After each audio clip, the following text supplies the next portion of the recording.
देश के साथ हिमाचल प्रदेश में भी लंपी वायरस लगातार विकराल रूप धारण कर रहा है।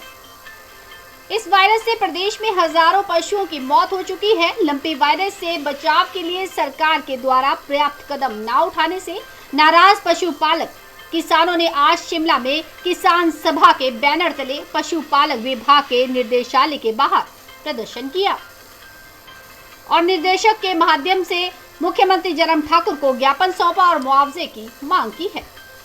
हिमाचल प्रदेश किसान सभा के अध्यक्ष कुलदीप जिंदाबाद। रोग का प्रबंधन करना होगा। किसानों की जेब पे डाका डालना नहीं चलेगा। पालकों के जो पशु मरे हैं उनका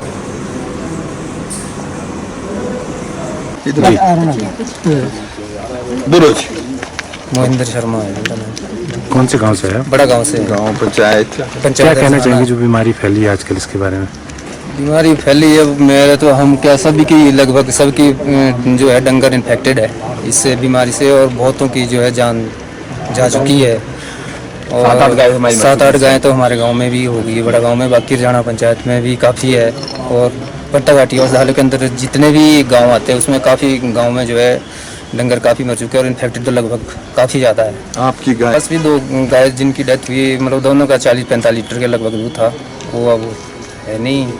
जो कंपनसेशन बोला है इन्होंने देने के लिए वो मिल जाता सभी को, किसानों को। बाकी जहाँ जहाँ दवाइयाँ उपलब्ध नहीं है, जो भी दे रहे हैं एंटीबायोटिक वगैरह, वो मिल जाए सभी को। खुद खरीदी दवाई? मैंने तो खुद खरीदी जी, खुद।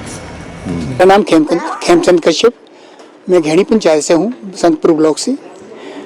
ये जो पशुओं की बीमारी आई है, ये असल में मेरे पास 7 पशु हैं और मेरे गांव में, पूरे ही गांव में ये बीमारी फैल चुकी है।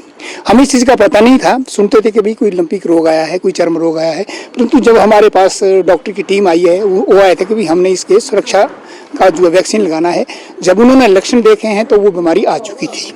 ये वायरल डिजीज़ है और मेरे गांव में एक गाय की भी डेथ हो गई है। परंतु हम चाहते हैं कि सरकार इस विषय में, जब डॉक्टर आए हैं तो उनके पास कोई दवाइयाँ नहीं थी, हमारे पास इसका कोई भी इलाज नहीं है, तो हमारे को बाजार से सारी दवाइयाँ खरीदनी पड़ी और महंगी दवाइयाँ थी, जो कि हम उस चीज़ को वहन नहीं कर सकते हैं। जब सरकार बैठी है, विभाग बैठा है, बहुत बड़े बड़े दावे करते हैं, तो हम चाहते हैं कि सरकार इस चीज़ की, अगर वैक्सीन नहीं बनी है तो कोई प्रिकॉशन दे इसके लिए, ताकि उस चीज़ का नियंत्रण रहे।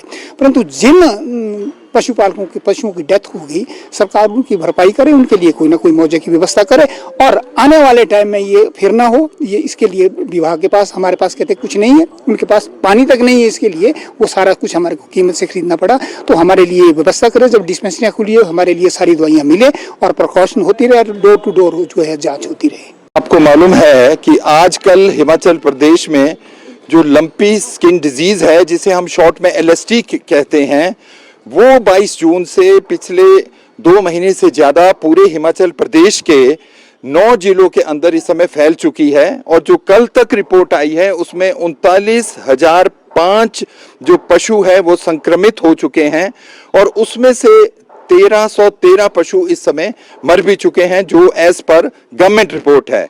किसान सभा का मानना है कि जो संक्रमण है वो इससे कहीं और ज़्यादा है, और जो मौतें भी ज़्यादा है, जो अभी at the different level report नहीं हुई है। आज हम ये पशुपालन निदेशालय में इसलिए आए हैं कि इतनी बड़ी समस्या के बावजूद भी 9 जिलों में ये बीमारी फैल चुकी है। भारतवर्ष के 9 राज्यों के अंदर भी इस समय इसका संक्रमण फैला है, मगर हिमाचल प्रदेश सरकार ने इसको अभी तक महामारी घोषित नहीं किया। और अभी हाल ही में विधानसभा के अंदर माननीय मंत्री महोदय ने यह अनाउंसमेंट की थी कि जिनका भी अगर किसी के पशु की मौत होती है तो उसको डिजास्टर मैनेजमेंट के तहत ये 30,000 रुपए का कंपनसेशन दिया जाएगा। पर उसके बारे में जो पिछले कल तक की हमारे पास रिपोर्ट है, उसमें कोई भी अभी तक किसी को कोई मुआवजा नहीं मिला, इसकी कोई नोटिफिकेशंस, नॉर्म्स तय नहीं हुए। सबसे पहला मुद्दा ये है। दूसरा मुद्दा ये है कि अभी जो वैक्सीनेशन है वो इसमें विभाग का मानना है कि ये 3 लाख प्लस का इनका जो प्रपोजल है, प्लान है, मगर उसके अंतर्गत अभी वैक्सीनेशन केवल 88,000 के करीब हुआ है और इसमें लोग बड़े भयभीत हैं जो पशुपालन के साथ जुड़े हुए हैं। तीसरा, अभी जो इसमें सिम्प्टोमेटिक जो बीमारियां इसके साथ होती है, क्योंकि एंटीवायरल ड्रग ये कैप्रोपॉक्स वायरस से ये बीमारी पशुओं के अंदर होती है, पर इसके लिए तो कोई वैक्सीन नहीं बनी। पर जो गोट पॉक्स के लिए जो वैक्सीन है उसका इस्तेमाल हो रहा है, मगर इसमें जो अन्य किस्म के जो लक्षण आते हैं उसे निपटने के लिए जो ये दवाइयां होती है, एंटीबायोटिक्स होते हैं, इंजेक्शंस हैं, वो पर्याप्त मात्रा में नहीं है और उसका जो सीधा एक जो प्रभाव है वो उन पीड़ित परिवारों के ऊपर पड़ रहा है जिनके पशु बीमार है, पशु मर रहे हैं, जिनका दूध बंद हो चुका है या इस समय मार्केट के अंदर नहीं जा रहा है।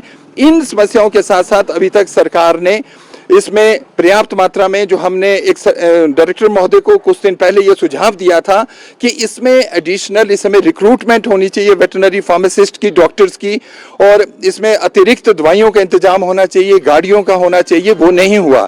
इन सब मुद्दों को लेकर आज माननीय मुख्यमंत्री को डायरेक्टर महोदय के माध्यम से अभी एक